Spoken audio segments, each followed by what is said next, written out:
सही टाइम पे सही जगह पे सही ऐड दिखाना और उसको कन्वर्ट करना, ये है digital marketing. If you are even charging 40-50,000 rupees, आप समझ लीजिए 6,000 रुपए खर्च करके 10 लाख रुपए का रेवेन्यू जनरेट किया बाय लेवरेजिंग डिजिटल प्लेटफॉर्म्स। अब तो न्यूज़पेपर पढ़ने में भी इंटरेस्ट नहीं है लोगों के, एड्स ही इतने रहते हैं, न्यूज़पेपर भी नहीं पढ़ना पड़ता। People are selling adult toys. They are using a keyword called massagers. Neck massagers, Neck massagers. They are earning 5 crore a month और बड़े बड़े सेलिब्रिटीज उनको एंडोर्स करते हैं। एक तो बहुत ही मशहूर है, उनका नाम ही उसी इंडस्ट्री से हुआ है। उसी इंडस्ट्री से है। एआई डिजिटल मार्केटिंग कंपनीज को ओवरटेक कर सकता है? बहुत ही आपने कंट्रोवर्शियल क्वेश्चन पूछ लिया है। मेरे हिसाब से हमारे पैनल में भी इसमें बहस हो सकती है। Check the mic and make sure it sound right, boys.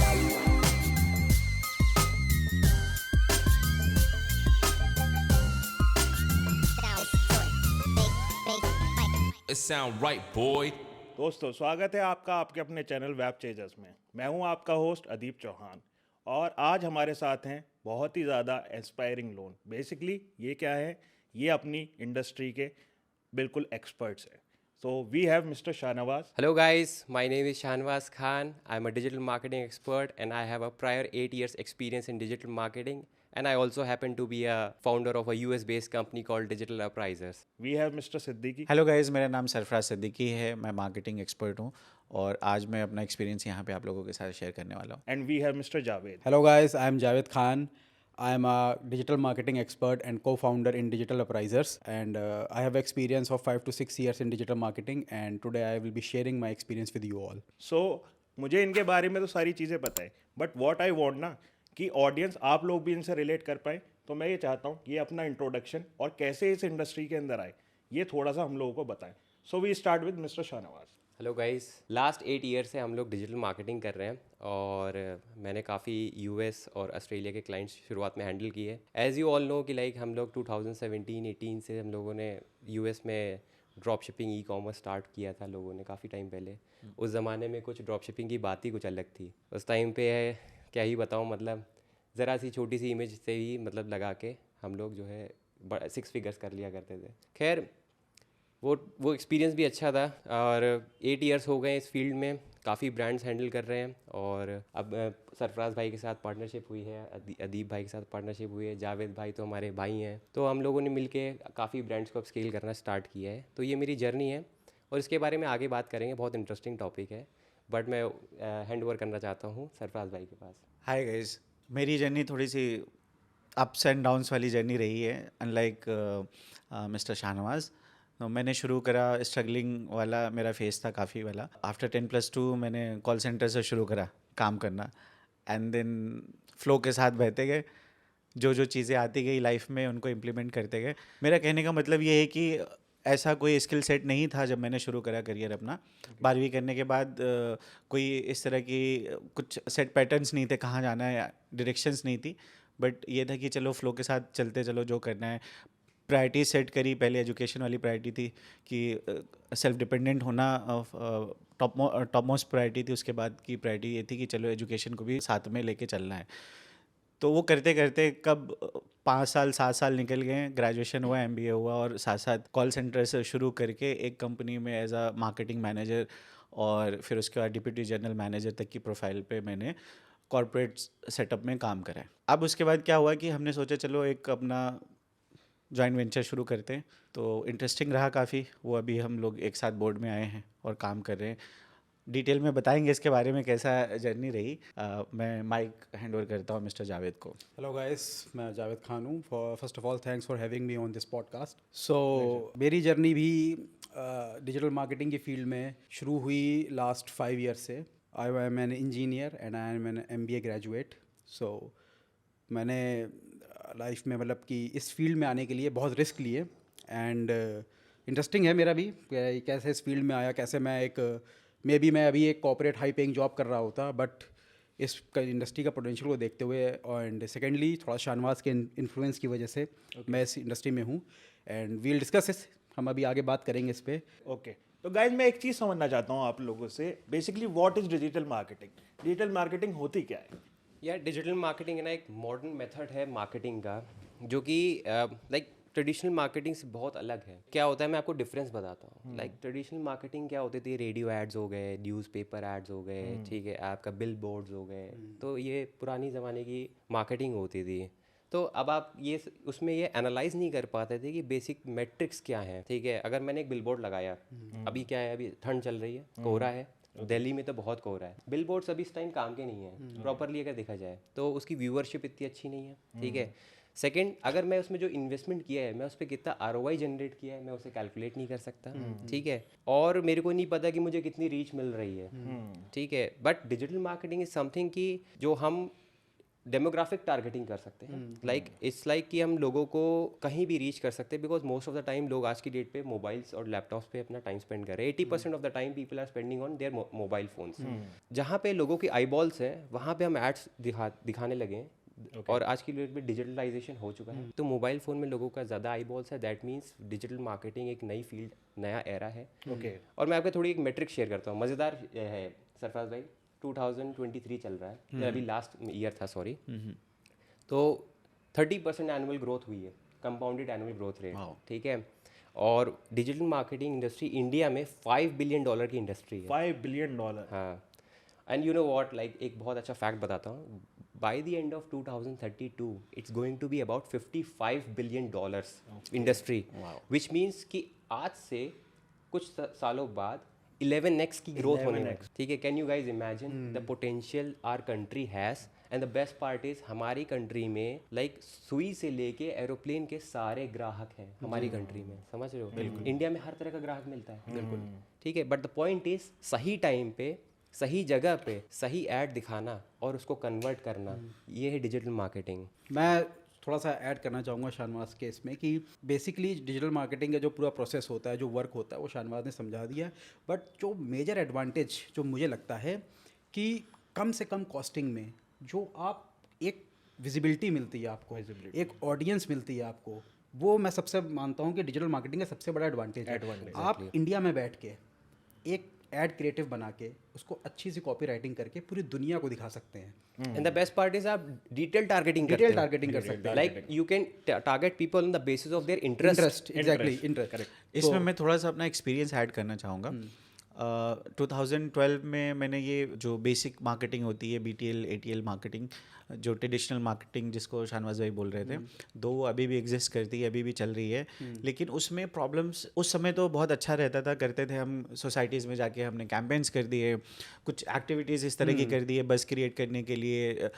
अभी वो उस समय जो डिफ़िकल्टीज आती थी ना, वो ये थी कि हम उसको कैलकुलेट नहीं कर पाते थे, वो कैलकुलेटिव नहीं रहती थी। उन इन्वेस्टमेंट का आउटकम क्या आ रहा है वो बिल्कुल एग्जैक्ट आउटकम हमें पता नहीं रहता, डाटा इनरिच नहीं था। और उसमें प्रॉब्लम्स बहुत आती थी, जो इन्वेस्टमेंट होता था बहुत सारा पैसा लगता था, और उसके रिजल्ट्स को लाने में हमको बहुत टाइम लगता था। लेकिन अभी जो हमारा जो डिजिटाइजेशन हुआ है 2015-16 से, जो बहुत ज़्यादा काफ़ी टाइम पहले से है, लेकिन जो 2015-16 के बाद से ग्रोथ दिखना शुरू हुआ है। और उसमें क्या फ़र्क आया है कि ये है ना बहुत कैलकुलेटिव है, बहुत एक्यूरेट है।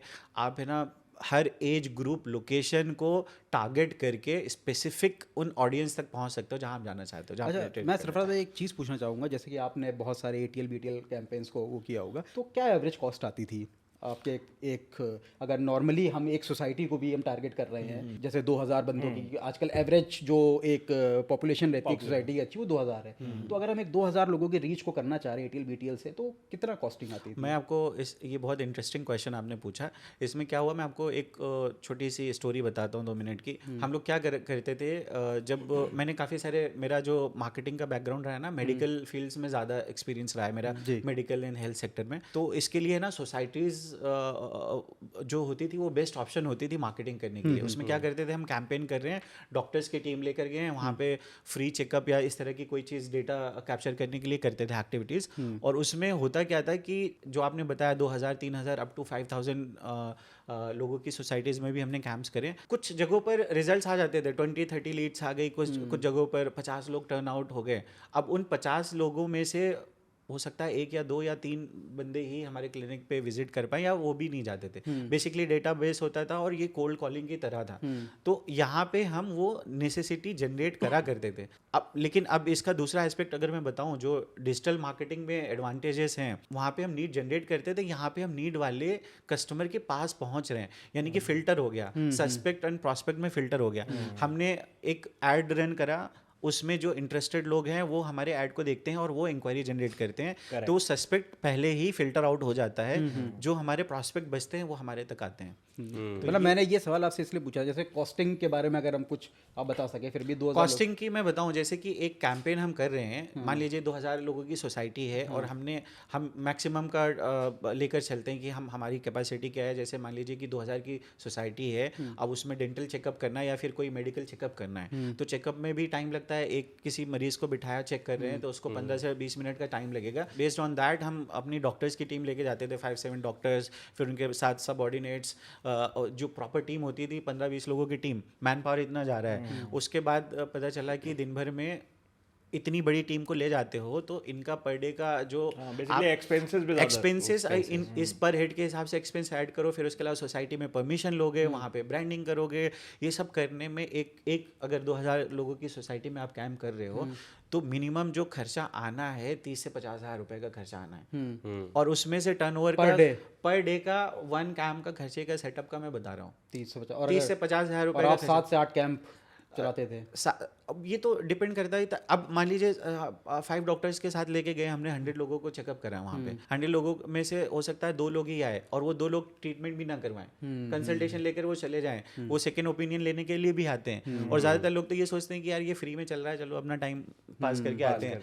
तो वो वहाँ पे है ना, टारगेट ऑडियंस कुछ नहीं रहती, कोई भी आ जाता है। अब देखिए, जो मान लीजिए हमने एक डेंटल कैंप करा, राइट, डेंटल कैंप में हमारी ऑडियंस छोटे बच्चों से लेके बड़े सब लोग होते हैं। लेकिन ज़्यादातर क्या होता है, आपने कैंप करा तो वहाँ पे बुजुर्ग लोग आते हैं, है ना। बुजुर्ग लोग के पास बहुत सारी प्रॉब्लम ये होती है कि उनके पास खुद वो डिपेंडेंट होते हैं, खुद किसी और के ऊपर डिपेंडेंट है, तो उनकी जो खर्चा करने की पॉसिबिलिटीज़ है वो कम होती जाती है ना। तो आउटकम बहुत कम रहते हैं, बहुत मिनिमल आउटकम रहते हैं। वो 50,000 रुपये का ऐड पे खर्चा करके, प्रमोशन पे खर्चा करके शायद आप उसका कुछ भी % नहीं निकाल पाते। एग्जैक्टली हाँ, मैंने इसीलिए पूछा। जैसे 50,000 रुपये हमने 2000 की ऑडियंस रीच करी, और 2000 की ऑडियंस भी मैं कट शॉर्ट कर रहा हूँ, 2000 की ऑडियंस भी रीच नहीं करी। रीच तो आप देखिए सोसाइटीज़ में क्या होता है, वर्किंग सोसाइटीज़ में का ट्रेंड क्या होता है कि वहाँ पे वर्किंग पॉपुलेशन ज़्यादा रहती है, सर्विस वाले ज़्यादा रहते, बिजनेस वाले नहीं रहते। तो सुबह शाम में मेन एंड वुमेन जो वर्किंग है वो चले जाते, बचा कौन? स्कूल बच्चे स्कूल चले गए, फिर उसके बाद फिल्टर आउट हो गए, कौन बचा?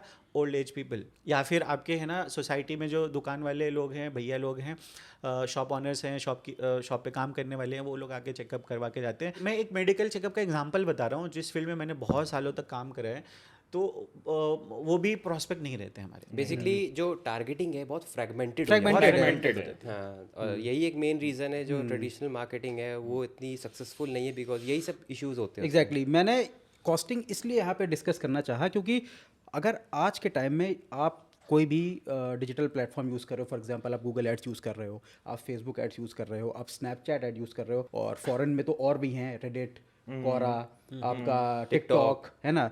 तो 50,000 रुपये में आपके पास मेरे ख्याल से ऑन एन एवरेज आप 5 से 10 लाख की ऑडियंस को रीच कर सकते हो। क्यों ना एक काम करें, 50,000 में, क्यों ना एक काम 50,000 में, सुनो exactly. एक काम करते हैं, इसको रिवर्स एनालिसिस करते हैं। देख, अब इन्होंने 50,000 की 2,000 लोगों की रीच थी, जी ठीक है, और मान लीजिए उसमें 20 लीड्स कन्वर्ट होती हैं, तो कॉस्ट पर लीड कितनी जनरेट हुई? 50,000 डिवाइडेड बाय 20, 2500 आसपास, 2500 cost per lead is very high, and उसमें भी कन्वर्जन रेट एक लीड को एक्वायर करने में 2500 रुपये 2500। और अगर मैं बात करूँ एज पर डिजिटल मार्केटिंग की, तो हमारी लीड पर जनरेशन का क्या चार्ज है? एक मिनिमल एवरेज क्या चार्ज रहता है? एवरेज जो मैं अभी कर रहा हूँ लोगों के लिए लगभग 20 to 30 रुपीस पर लीड जनरेट हो 20 to 30 rupees. So you can see the massive difference कि मतलब ये मॉडर्न मेथड्स ऑफ मार्केटिंग बहुत ही प्रिसाइज, लेजर प्रिसाइज टारगेटिंग है। मतलब जो 2000 की ऑडियंस ये 50,000 में कर रहे थे, उस 2000 की ऑडियंस अगर हम करेंगे, हमें मुश्किल से मुश्किल अगर कॉस्टिंग होगी मे बी हमें शायद 500 से 1000 रुपए के बीच में, मुश्किल से। मैं अपना ही एग्जांपल लेता हूँ। अभी हम लोगों ने जब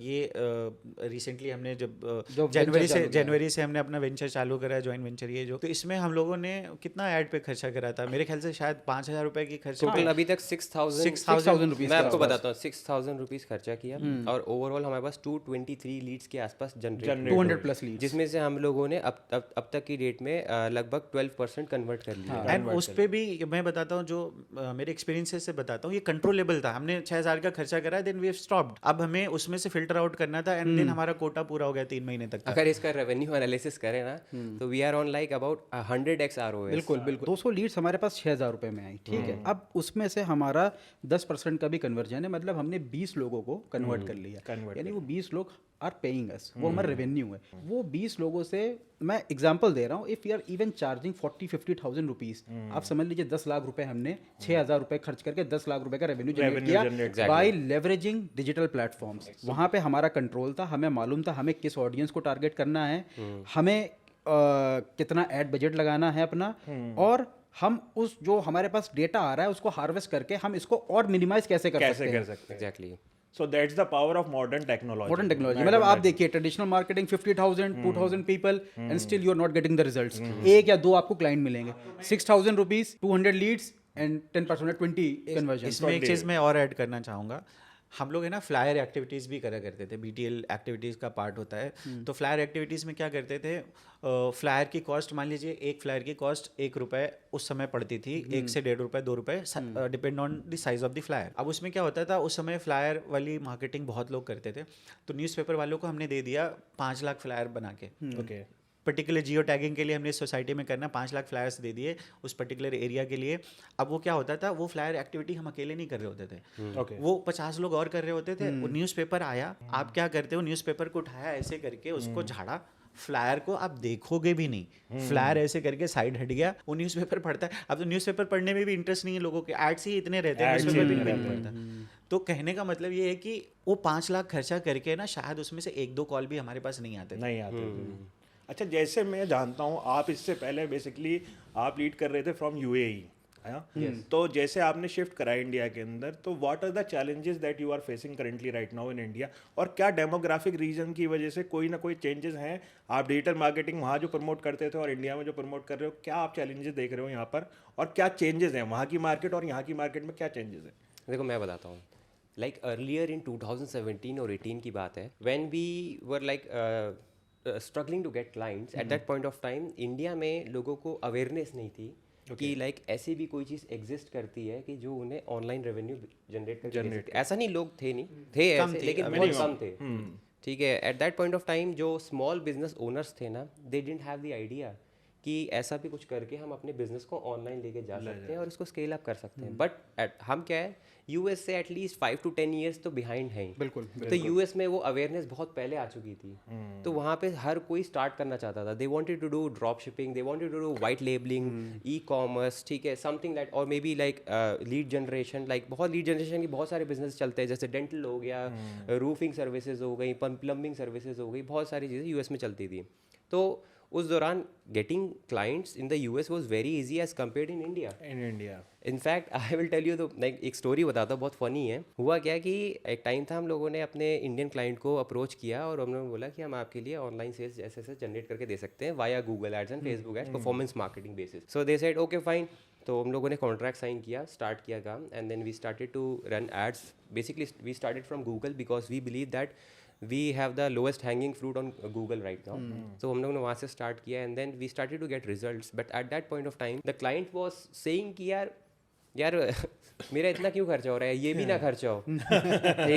Like I said, मैं थोड़ी मतलब आपको कहाँ से खरीद के दे दूँगा, खुद ही दे दूँ क्या खरीद के आपको, बताओ मुझे यार।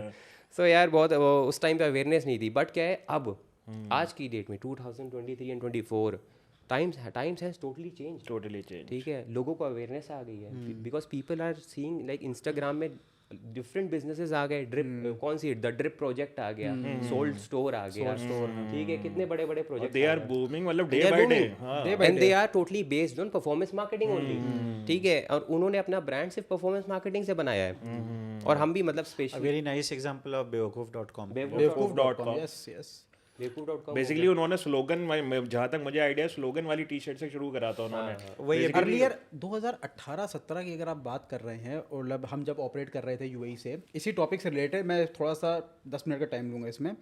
हमने जब अपनी डिजिटल मार्केटिंग शुरू करी तो हमने basically US, UK, Australia and European countries, इनको टारगेट किया शुरुआत में। इनको मालूम था कि डिजिटल मार्केटिंग में पोटेंशियल क्या है।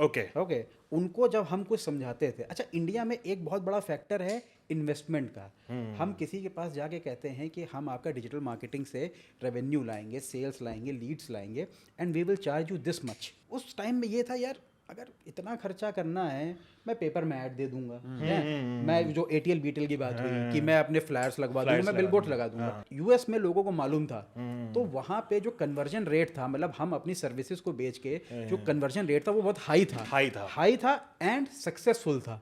जब शाहनवाज और मैंने 2018 में वो हम लोग काम कर रहे थे, तो हमारे पास समझ लीजिए at a time we had 38-40 projects running and each client was profitable. वो कोई क्लाइंट ये नहीं कह सकता था कि उसने पैसा लॉस किया। अगर और उस टाइम पे मतलब गूगल की पॉलिसीज और मेटा की पॉलिसीज भी इतनी ईजी थी कि आप कोई भी इमेज लगा दो, आप किसी की कॉपी कर लो, उससे उसको कोई मतलब नहीं था। उनको ट्रैफिक चाहिए था उस वक्त। वो चाह रहे थे कि ज़्यादा से ज़्यादा लोग हमारे प्लेटफॉर्म पे आए। देन हमारा 2 साल तो बहुत बढ़िया काम चला, बट देन सडनली 2 साल के अंदर गूगल मेटा बहुत स्ट्रिक्ट हो गए इन चीज़ों को लेकर। About the policies. हाँ, अबाउट द पॉलिसीज कि आप क्या सेल कर रहे हो हमारे प्लेटफॉर्म पे आके, आप किस चीज़ को एडवर्टाइज कर रहे हो, आप क्या कोई इलीगल चीज़ तो नहीं बेच रहे हो। अभी अगर आप प्रेजेंट में आप आएँ, आप अगर उस पर चाहें कि आप कोई स्किन केयर का प्रोडक्ट बेच रहे हो, आप स्किन केयर का प्रोडक्ट बेच रहे हो लेकिन आप स्किन नहीं दिखा सकते आप वेट लॉस नहीं दिखा आप सकते। वेट लॉस का, क्योंकि उनके हिसाब से वेट लॉस की कोई दवाई नहीं है गूगल मेटा के हिसाब से कि ये सब मिथ है। तो आप ये नहीं बोल सकते कि मैं वेट लॉस करा दूंगा आपका। तो बेसिकली अगर हम बात करें तो वेट लॉस वाले एड्स नहीं चल सकते हैं। देखिए There are creative loopholes. Angles, यहाँ पे क्रिएटिव एंगल्स आ जाते हैं। There are certain loopholes also. बिल्कुल आप देखिए हर पॉलिसी का एक लूप होल होता है, ठीक है। ऐसे तो फिर आप बहुत सी चीज़ें हैं जो नहीं बेच सकते। अगर हम जाएं तो थोड़ा सा जैसे कि अडल्ट इंडस्ट्री में आप आएँ, अडल्ट जो अडल्ट एक्सेसरीज होती हैं, सेक्स टॉयज होता है, वो एकदम बैंड है, मतलब वो हर कंट्री में बैन है। ऐसा नहीं कि सिर्फ इंडिया में बैन है, बहुत सारी कंट्रीज में चालू भी है। इंडिया में क्या है कि इंडिया में आप इसकी मैन्युफैक्चरिंग नहीं कर सकते, इंपोर्ट नहीं कर सकते, एक्सपोर्ट नहीं कर सकते। आप बेच सकते हो ऑनलाइन से, आप इसकी फिजिकल स्टोर नहीं रख सकते। हाँ। और इंडिया में ऐसे ऐसे ब्रांड है, अगर हम उनका नाम नहीं, वैसे हम नाम नहीं लेंगे, they are earning 5 crore a month doing this business and using these platforms only. थोड़ा क्रिएटिव एंगल डालना पड़ता है इसमें। The thing is the adult marketing आप डायरेक्टली ऐसा नहीं कर सकते, बट मैं आपको बताता हूँ ऐसे एक एग्जांपल। थोड़ा क्रिएटिव पार्ट के तरीके creative part is like people are selling adult toys, okay, and they are using a keyword called massagers, okay, neck massagers, okay, and they are selling well, like they are doing about 5 to 6 CRs every month, and there are about 5 brands in the Indian market as for now, which are selling white label adult toys. White label adult toys, और बड़े बड़े celebrities उनको endorse करते हैं and मतलब एक तो बहुत ही मशहूर है और मेरे ख्याल से इंडिया में बहुत लोग जानते भी होंगे, विल नॉट नेम हिम और नेम इट, उनका नाम ही उसी इंडस्ट्री से उसी इंडस्ट्री से। अच्छा, बेसिकली बात चल रही है हम लोगों की परफॉर्मेंस मार्केटिंग है जी, तो आप हमें बताना चाहेंगे हमारे व्यूअर्स को परफॉर्मेंस मार्केटिंग क्या होती है? Performance marketing is called a growth hacking marketing, in which like आपको results बहुत quick मिलते हैं। Like there are 2 different types of approach. One is organic, one is inorganic. Or you can say paid. ठीक है, organic means like doing SEO, और may be आप ये भी कह सकते हो इंस्टाग्राम पे आपने ब्रांड रील्स बनाई है काफ़ी लोगों की, जैसे आपके टी शर्ट ब्रांड है, social media marketing, you can say that, like आप उस पर ऑर्गेनिक ग्रो कर रहे हो, तो it takes time. SEO also takes time. आज की डेट में SEO is a very difficult task and it's a long term process. वरना लोग बोलते हैं मुझे पहले दिन ही गूगल पे आना है, दैट्स नॉट पॉसिबल। अच्छा, आप ये जो अगर 5 साल पहले आप कहते हैं कि SEO इज बेनिफिशियल, यस हम एग्री करते हैं आपके साथ, क्योंकि उस वक्त SEO सब लोग नहीं कर रहे थे, SEO मार्केट में इतना कंपटीशन नहीं था। आज छोटे से छोटा किराना स्टोर वाला भी अगर वो ऑनलाइन है वो अपना SEO कराता है। एग्जैक्टली। आप गूगल पे जाओगे, आप लिखते हो किराना स्टोर नियर मी या फिर क्लोथिंग स्टोर नियर मी, तो वो पेज पे आपको 10 लोग दिख जाएंगे जो कि ब्रांडेड नहीं होते हैं। भाई ब्रांड तो अपना करा ही रहे हैं, छोटे जो शॉपकीपर्स हैं वो भी करा रहे हैं, और मतलब उसमें कंपटीशन बहुत हो गया। 1 साल का एवरेज टाइम होता है SEO कराने का, कि आप 1 साल लगातार एवरेज कराएंगे तो आप जाके गूगल के फर्स्ट पेज पे आप and this is totally based on keyword, और वो भी बेसिकली एक कीवर्ड पे आप रैंक करेंगे। एग्जैक्टली। बेसिकली क्या हो गया, कंपटीशन इतना हाई हो गया आज की डेट में, कीवर्ड्स को रैंक करवाना is such a task, right. तो अभी क्या है कि अगर आप बात करो, इसको हम इग्नोर नहीं कर सकते, this goes hand on hand, organic and inorganic hand on hand जाता है। क्या कैसे होता है कि जैसे हमने कोई ऐड चलाया, राइट, ऑडियंस जो इंटरेस्टेड है वो हमारे पेजेस को फॉलो करती है, लाइक करती है। अब वो ऑडियंस का बेस डेटा जो है बिल्डअप होता रहता है ओवर द टाइम, हमारे फॉलोअर्स बढ़ते हैं, सब्सक्राइबर्स बढ़ते हैं, एंड अगर उनमें से थोड़ा सा भी 10% का भी एंगेजमेंट रेट रहा ना, तो वही ऑडियंस है जो हमारे एक्टिव बायर्स होते हैं। बायर्स होते हैं। अब मैं एग्जांपल देता हूँ यार जी। फ्लिपकार्ट है ना, फ्लिपकार्ट बड़ा ब्रांड कैसे बना, स्टार्टिंग उसकी कैसे हुई, like they were two people from IIT Delhi, उन्होंने दे आर फाउंडर्स, उन्होंने स्टार्ट किया। You know what they were selling at the beginning, क्या सेल कर रहे थे, shoes. They started to sell shoes, ठीक है, शूज़ सेल किए और उन्होंने सबसे पहली चीज़ की SEO, because at that point of time SEO was very easy in India, और रैंक करना वॉज प्रिटी, मतलब it's like it's gonna take a month or two to like rank those kind of products into the main keywords like shoes for men, shoes for women, and ठीक at है। That time you know impulsive buyer नहीं थे वो, educated buyer होते थे जो online खरीदते थे। आज की डेट में इम्पल्सिव बायर आ गया जो सोशल मीडिया के थ्रू खरीदता है। उस समय है ना सर्च करके बायर खरीदता था जो अवेयर रहता था, Aware already रहता था। वो एजुकेटेड बायर होता था। आज की डेट में इम्पल्सिव बायर का रेशो बहुत बढ़ गया है। बहुत बढ़िया। अभी थोड़ा इंडिया में मैं एक चीज़ और देख रहा हूँ, बेसिकली एक ट्रस्ट फैक्टर नहीं है डिजिटल मार्केटिंग को लेके। क्लाइंट्स का एक मतलब आप बोलते हैं ना ट्रस्ट वर्दी वाला नहीं है। इतनी ज़्यादा नेगेटिव मार्केट हुई पड़ी है इस टाइम पे कि लोग बहुत इजीली ट्रस्ट नहीं कर पाते एजेंसीज पे। आई बैक टू डिफर, मैं थोड़ा सा मतलब आपका सवाल थोड़ा सा मैं यहाँ कहूँगा गलत है। गलत इसलिए है, ट्रस्ट का इशू नहीं है, प्रोसेस का इशू है। Exactly, लोगों I को agree with डिजिटल मार्केटिंग का पोटेंशियल मालूम है कि इससे ही ब्रांड बड़ा होगा, but the way are doing this, मतलब वो क्योंकि देखिए वो अनएजुकेटेड है, उनको ये मालूम है डिजिटल मार्केटिंग का की पोटेंशियल क्या है, इससे हम लोग आगे ग्रो कर सकते हैं, बट कैसे करना है, कैसे करना है। यार इसमें लोग उनको बेवकूफ़ बनाते मैं हैं। इसमें थोड़ा सा और एलैबोरेट करता हूँ। दो चीज़ें बहुत मैटर करती हैं डिजिटल मार्केटिंग में। कोई भी एजेंसी हो, कोई भी एंटरप्रेन्योर हो, कोई भी फ्रीलांसर हो, अगर वो दो चीज़ पे फोकस करेगा तो वो इस फील्ड में सक्सेसफुल बन सकता है। और मैं बताता हूँ, एक है आपका स्किल। डिजिटल मार्केटिंग अपने में एक बहुत बड़ी स्किल है, ठीक है, और उसको मैच्योर करना हर year by year is very mandatory. Because क्या है कि डिजिटल मार्केटिंग हर 6 महीने में बदलती रहती है, इवॉल्व होती रहती है, ये कह सकते हैं, ठीक है। और एक एंटरप्रेन्योर को, फ्रीलांसर को उस हिसाब से अपने आप को इवॉल्व करते रहना, बिकॉज मेथड्स चेंज होते रहेंगे और आगे भी होते रहेंगे, ठीक है। सेकंड, रिटेंशन, ठीक है। If you don't have client retention, how can you build trust with them, ठीक है। ये दो चीज़ बहुत मैटर करती है। और आज की डेट में मैं आपको बताता हूँ, इंडिया में मैं आपको ऑनेस्टली बता रहा हूँ, मैं साफ क्लियरली बोलूँगा ऑनेस्टली, यार लोग स्किलफुल इतने नहीं हैं मार्केट में, इंडिया में, ठीक है। और मुझे इस चीज़ पे बहुत गुस्सा आता है, ठीक है। स्किलफुल नहीं है और वो काम ढंग से करते नहीं है, और उसकी वजह से क्लाइंट जो है वो इशूज़ होते हैं उसको, और उसकी वजह से वो ट्रस्ट नहीं कर पाता किसी पे। हमारे पास इतने क्लाइंट्स आए, बिल्कुल, उनको सबसे पहले क्या इशू था, ट्रस्ट का। तो हमें अपने नंबर्स उनको दिखा के ट्रस्ट जनरेट कराना पड़ा, ठीक है। वाई, ऐसा क्यों? इंडिया सबसे बड़ा सप्लायर है टैलेंट का, उसके बावजूद हमारे पास स्किल की क्यों कमी हो रही है, मुझे ये बताओ। है हमारे पास टैलेंट की क्यों कमी हो रही है, बताओ।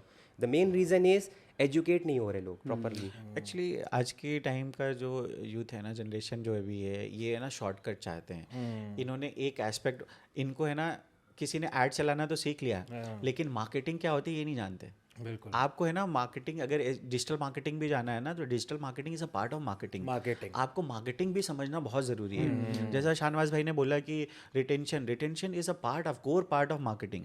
अगर आपका रिटेंशन नहीं है ना, तो आप कुछ भी मार्केटिंग में कर रहे हो, दैट इज वो आपको क्लाइंट तो ला के दे देगा, लेकिन वो लॉन्गर रन में सस्टेनेबल बिजनेस नहीं होगा। एग्जैक्टली। तो आपको रिटेंशन उतना ही इंपॉर्टेंट है जितना कि आपको एक्विजिशन इंपॉर्टेंट है। कस्टमर, नया कस्टमर आपको बनाना जितना ज़रूरी है, उतना ही रिटेंशन ज़रूरी है। ये जो शाहनवाज भाई ने बोला ना कि यूएसए का मार्केट आसान है, क्योंकि वहाँ पे लोग है ना ऑनेस्टली काम करते हैं, ऑनेस्टी बहुत ज़्यादा है, रिटेंशन पे बहुत, क्वालिटी पे बहुत फोकस करते हैं। इन सब सारी चीज़ों पे जब फोकस, अच्छा सबसे बड़ा चैलेंज वहाँ पे क्या है कि काम को लेके लोग ईमानदार हैं, दूसरी तरह से इसको मैं दूसरी तरह से रेगुलरिटीज अच्छी। जैसे मैं यहाँ की बात करूँ शिपिंग पार्टनर्स की, आज की डेट में सबसे बड़ा, हम ऑर्डर्स तो लेके आ जाते हैं, सबसे बड़ा चैलेंज क्या होता है, डिलीवरीज जो होती है। उसके भी दो रीज़न है। लोग है ना भरोसा नहीं करते, नया ब्रांड आया मार्केट में, नई चीज़ प्रमोट उन्होंने देखी, तो वो प्रीपेड देना पसंद कम प्रेफर करते हैं, क्योंकि स्कैम्स भी बहुत होते हैं। तो इसलिए वो क्या करते हैं, कैश ऑन डिलीवरी। जब कैश ऑन डिलीवरी उन्होंने मंगाया, तो अब हमारे शिपिंग पार्टनर्स का जो रोल होता है ना, वो बिल्कुल ऑर्गेनाइज नहीं है। जैसे अभी शाहनवाज ने बात बोली कि जो हमारे स्किल सेट की कमी है, और दूसरा मैं सरफराज भाई की बात से भी एकदम कहूँगा कि ये भी बात बहुत 100% है कि डिलीवरी के इश्यूज़ बहुत हैं। अभी मैं आपको एग्जांपल देता हूँ, हमारा एक क्लाइंट आया था हमारे पास। हाँ, ये मैं सुनना चाहूँगा, आपने मुझसे डिस्कस करा था ये। हमारे क्लाइंट आया था, तो जब उसको हमने पूरा प्रोसेस समझाया, देन वो हमारे साथ काम करने को शुरू हुआ। तो जब काम करने को शुरू हुआ तो हमने कहा एक काम करिए, आप हमें अपना फेसबुक पेज दे दीजिए। तो उसने कहा फेसबुक पेज? मैंने कहा फेसबुक पे मार्केटिंग कर रहे थे ना, आपका फेसबुक पेज तो हो गई, एक्सेस चाहिए था। एक्सेस चाहिए था हमें। कह रहे नहीं मेरे पास तो नहीं है। मैंने कहा, हैं? मैंने कहा सर फिर आप मार्केटिंग कैसे कर रहे थे? तो उसने बताया कि जो एडवर्टाइजर के साथ वो काम कर रहे थे वो अपने पेज पे उनके प्रोडक्ट को सेल करता था, मतलब बेसिकली दे आर ग्रोइंग और पर्सनल एसेट। हाँ, वो उनके इन्वेस्टमेंट से ट्रैफिक अपने पेज पे ला रहा था और उनको सेल्स लाके दे रहा था। देखो इसमें मैं भाई उसको कुछ बोलूंगा नहीं, ठीक है भाई कोई बात नहीं, तुम उनको सेल दे रहे थे वो था, but it is unethical. This is very unethical. आप अपने क्लाइंट के इन्वेस्टमेंट से अपना एक पर्सनल एसेट ग्रो कर रहे हो, जबकि आप एक अपने क्लाइंट के लिए एक इंटेलेक्चुअल प्रॉपर्टी बना सकते थे जो कि उसके लिए आगे चल के कुछ मॉनेटरी बेनिफिट देती है ना। ऊपर से क्लाइंट इतना मतलब सीधा है बेचारा, कि वो ये उसको ये भी नहीं पता मैं आईपी राइट्स के थ्रू मैं उसको सू कर सकता हूँ। अब भाई ना क्लाइंट अनएजुकेटेड था, एक तो ये चीज होगी। अब secondly unawareness, actually digitally uneducated बोल डिजिटली एजुकेटेड, ठीक है, अनअवेयरनेस बोल सकते हैं हम लोग इस चीज को। ये तो हो गई एक बात। अब दूसरी बात हम डिलीवरी एस्पेक्ट पे आते हैं, जो सरफराज भाई ने बोली। आप यू नेम इट, मैंने उनके साथ काम कर रखा है। मैं शाहनवाज और हम जैसे हम लोग ने कुछ डिपार्टमेंट्स अपने हम लोग के एक्सपर्टीज़ हैं, तो शाहनवाज इज़ वेरी टेक्निकल गाय और मैं फुलफिलमेंट में I have done my MBA in international transportation and logistics management, तो मैं ये काम थोड़ा मेरे बेल्ट स्ट्रीम में ही काम करना। तो कोई ऐसा यहाँ पे डिलीवरी पार्टनर नहीं है, कोई ऐसा एग्रीगेटर नहीं लॉजिस्टिक्स का जिसके साथ हमने काम नहीं किया हो। शुरुआत में हम जब इनको ज्वाइन करते हैं वो बहुत अच्छे प्रोमिस करते हैं कि सर आपका RTO एकदम RTO NDR। अच्छा मैं अपने व्यूअर्स को बताना चाहूँगा, थोड़ा सा RTO होता है रिटर्न टू ओरिजिन और NDR होता है नॉन डिलीवरी रिपोर्ट। अगर आप ई-कॉमर्स में हैं, आप ई-कॉमर्स कर रहे हो, तो इन दो टर्म्स पे थोड़ी रिसर्च जरूर करिएगा। हम कभी आगे पॉडकास्ट में कुछ दूसरा करेंगे तो इसको डिटेल में एक्सप्लेन करेंगे, अभी हम लोग का टाइम कंस्ट्रेंट है। तो वो मुझसे कहते थे कि NDR RTO सर आपका मिनिमम रखेंगे और आपको की अकाउंट मैनेजर देंगे।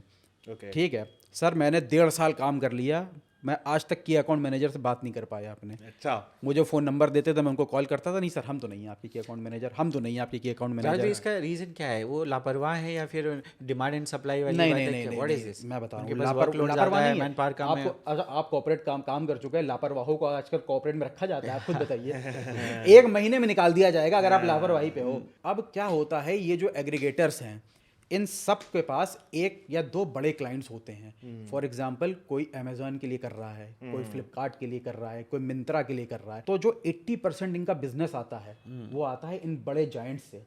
तो ये सारी रिसोर्सेज अपने उनकी तरफ लगा देते हैं, क्योंकि और फिर भाई इसीलिए तो जो छोटी कंपनी है वो ग्रो नहीं कर पाती है, जब या तो इनको पैसा खिलाओ, मतलब इनसे डिलीवरी कराते रहो 500 से 2000, जब आप 5000 ऑर्डर देने लगोगे इनको तो ये कहेंगे हाँ यार ये कोई है। लेकिन अब सबके पास उतना इन्वेस्टमेंट नहीं होता है कि सर मैं आपको बताता हूँ, 100 ऑर्डर हम भेजते थे उनको, 100 ऑर्डर भेजे हमने, 1000 रुपये के ऑर्डर हो गए, तो 100 × 1000 1 लाख का हमारा इनका बनना चाहिए। उसमें मैं कह रहा हूँ कि 30% इनकी डिलीवरी फीस रहती थी, 30,000 रुपये कट गए, 70,000 हमको मिलने चाहिए थे।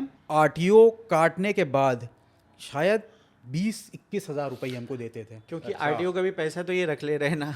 जो 70,000 मेरी बनी है वो मुझे आज तक नहीं मिल रही, क्योंकि मेरे जो 100 ऑर्डर डिलीवर हुए हैं, मैंने टोटल इनको 500 ऑर्डर दिए हैं, इन्होंने डिलीवर 100 किए, 400 का RTO मुझसे काट लिया। तो जो 70,000 मेरे पास आना था वो आया 21-20 हज़ार 22,000। वो मेरा सर वो तो मेरे रनिंग कॉस्ट भी नहीं है। बिल्कुल करेक्ट, वो तो मेरा रनिंग कॉस्ट भी नहीं, मतलब यहाँ मैंने पे अपनी एक जेब सवाल से और भर दिया। तो अगर हम इसमें बात करें तो ये RTO के अंडर मतलब ये बेसिकली पुश ऑफ नहीं करते, डिलीवरी पार्टनर्स इसमें क्या करते हैं, इनकी क्या गलती है? सर देखिए, हाँ मैं आपको थोड़ा सा और एक्सप्लेन करता हूँ। एग्रीगेटर्स, मैं अभी लॉजिस्टिक्स एग्रीगेटर्स की बात करता हूँ। अब पता नहीं है, मैं अगर आपके पॉडकास्ट पे उनका नाम ले लूँ नहीं, नाम बिना नाम लिया आप बताइए, आप अपना एक्सपीरियंस शेयर करिए। बता रहा हूँ, तो ये क्या करते हैं, आपने इनको ऑर्डर दिया, ठीक है, ये आपको बोलेंगे कि हमारा जो डिलीवरी पार्टनर है वो 3 ट्राई करेगा वो करने का। वो 3 ट्राई होते हैं, हमारे पास डैशबोर्ड होता है इसको पूरा ऑपरेट करने के लिए। हम डैशबोर्ड पे देखते हैं तो उस पर ये रीज़न दे देते हैं, क्लाइंट नॉट अवेलेबल या client declined. Do they put their genuine efforts? मैं भाई तो बता रहा हूँ सर, फिर मैंने 100 क्लाइंटों को एक दिन में कॉल किया, मेरे 100 थे NDR में, मैंने 100 को कॉल किया, जिसमें से 70-75 ने कहा मेरे पास कोई डिलीवरी पार्टनर का कॉल नहीं आया, मुझे आज तक डिलीवरी अटेम्प्ट हुआ ही नहीं है। ठीक है, तो ये तो चलिए बड़ा स्कैम है एक तरह से। ये तो इनकी एक लापरवाही हो गई। मैंने अपना मतलब समझ लीजिए 3-4 दिन खराब करके उसको पूरा डॉक्यूमेंट करके, वो डॉक्यूमेंट जो कि मेरा की अकाउंट मैनेजर नहीं था, जो कि मुझे नहीं मिला आज तक, उसको भेजा, कोई रिप्लाई नहीं।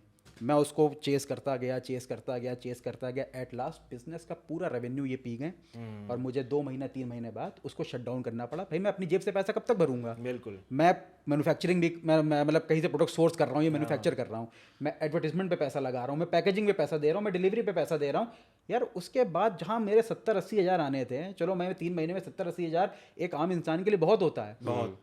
वो अपनी जेब से देने के बाद मेरे पास 21,000 आ रहा है, वो भी 21,000 मुझे अपने या तो सप्लायर को देना है, या जो मेरी जेब से क्रेडिट कार्ड का जो मेरा बिल बना है एडवर्टीजमेंट का, वो मुझे भरना है। तो यहाँ पे इंडिया में ये इतना बड़ा लैग है ना। मैं बता रहा हूँ, मैं फिर से अपने व्यूअर से कहना चाह रहा हूँ, आप किसी भी एग्रीगेटर के साथ काम करें तो इन चीज़ों का ध्यान ज़रूर रखिएगा। ये एडवांस पे काम करते हैं, ये आपसे पैसा लेंगे तब काम करेंगे, और एक बार ये पैसा ले लेंगे तो भाई ये आपको वहीं रखेंगे। although it took us, मैं बताता हूँ कि it took us some time to understand the market की किस तरीके से चल रहा है, पूरा RTO इंडिया कैसे मैनेज कर रहा है। थोड़ा टाइम लगा हम लोग को समझने में, लेकिन हम लोग ने अभी इसको रिसेंटली क्रैक कर लिया। ओके, ठीक है, we know how to convert this COD to prepaid. Exactly. We know how to get directly prepaid orders 100% 100% without. Is it possible? Yes, now it is possible. ठीक है, and there are certain SOPs which we have designed so far, and they are currently working and they are doing very nice. So हमारे अब आज की date पे clients का जो profit है वो मैक्सिमाइज हो गया है, और इस टाइम हम लोग का जो एवरेज नेट प्रॉफिट रेट चल रहा है वो इट्स अबाउट लाइक 30 to 50%। मतलब 30% ऑर्डर्स ऑन एन एवरेज हम क्लाइंट के प्रीपेड गिराते हैं। प्रीपेड, हाँ, ये हमने एक ऐसा प्रोसेस बना लिया है। भाई आप बेवकूफ़ बना रहे हो तो आदमी को समझदार तो कहीं ना कहीं कवर अप करना पड़ेगा, कहीं ना कहीं आदमी को समझदार होना ही पड़ेगा। अच्छा, इस पे भी मैं एक चीज़ कहना चाहूँगा कि शाहनवाज ने कहा ये हमने किया, मगर जानते हैं जैसे कि अगर आप अपना बिजनेस कर रहे हो, आप अपने बिजनेस का प्रोसेस स्ट्रीमलाइन करना चाहते हो, आप रेफरेंस लोगे, आप कहाँ से रेफरेंस ले रहे हो? चाहे आप डिलीवरी हो, प्रोसेस हो, आप हमेशा फॉरेन मार्केट की तरफ जाओगे, क्योंकि उन्होंने आपके लिए होमवर्क करके रखा हुआ है, वो इस सिमिलर प्रॉब्लम से गुजरे हैं और उसको सॉल्व करके रखा हुआ है। तो कभी भी आप अपने खासकर यूएस मार्केट में अगर मैं कहूँ, आप ई-कॉमर्स डिजिटल मार्केटिंग में हो, आपके पास कोई प्रॉब्लम है जो आप सॉल्व नहीं कर पा रहे हो, रेफरेंस देखो जो यूएस में कर रहे हैं लोग। वहाँ पे RTO ना के बराबर जीरो प्रीपेड प्रीपेड ऑर्डर्स हैं ना, देयर इज नो RTOs। अच्छा, अब वो 100% प्रीपेड ऑर्डर्स क्यों हैं? इसमें थोड़ा सा क्या है कि वहाँ की गवर्नमेंट की जो लीगल पॉलिसीज़ हैं वो बहुत ज़्यादा स्ट्रिक्ट हैं, बहुत ज़्यादा। वो ऐसा नहीं है कि आप पैसा लेके स्कैम करके भाग जाओगे, भाई वो आपको पकड़ लेंगे कहीं ना कहीं से। और अगर आप उनसे बच के भी निकल गए तो ये है कि फिर वो जो जोन है ना आपके लिए अनहैबिटेबल जोन हो जाएगा, आप उसमें कभी business punish very hard. Yes, exactly.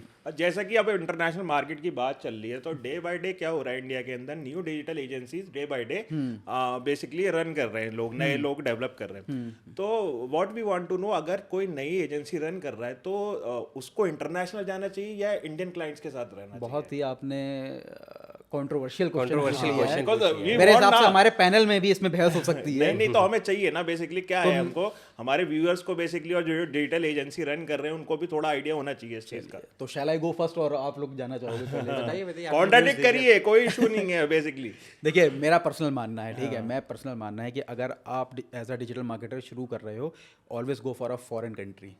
मैं इसमें मेरा डिफरेंट वन बाय वन करते हैं, इसमें मेरा ओपिनियन अलग है। मान लीजिए कि जावेद भाई ने ही आगे चल के अपना एक शू ब्रांड बना लिया, राइट है। हमारे पास इंडिया के पास है ना पॉपुलेशन है जो हर रोज जूते पहनती है, हम इसको इग्नोर कर सकते हैं क्या?